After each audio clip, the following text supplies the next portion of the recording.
Canada Jetlines has halted operations today and it's planning to file for creditor protection. So this update came a short time after the CEO and three other executives stepped down because of financial problems at the carrier. These developments coming today about 2 years after the airline launched.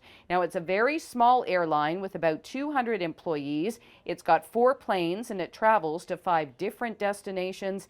Anyone booked with the airline should contact their credit card company to secure refunds. It's also worth noting here that a potential shutdown would mark yet another airline departure from Canadian skies after the closure of Lynx Air and budget carrier Swoop within the past year.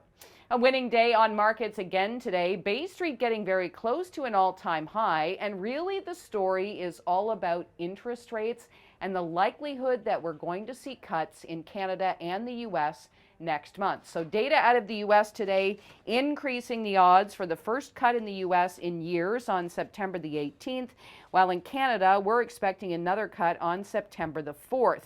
Now really the star of the show on markets today, shares in Walmart, which hit an all-time high in the U.S. This stock up by almost 40% this year. The world's biggest retailer did raise its sales guidance for the full year, thanks to consumers buying necessities and looking for deals wherever possible. Net sales expected to spike by close to 5% for the year. That's above the 4% previously expected. The retailer also saw e-commerce sales grow by 22%, due in large part to strength in the U.S., and then same-store sales in the U.S. also saw a bigger than expected jump.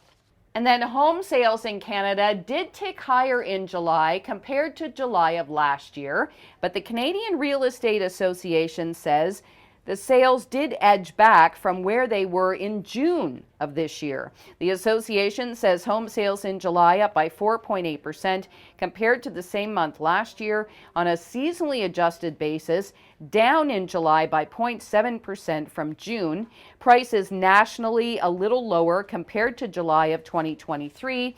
And keep in mind, the Bank of Canada cut its key interest rate in June, the first cut since the early days of the pandemic 4 years ago. It cut a second time on July the 24th.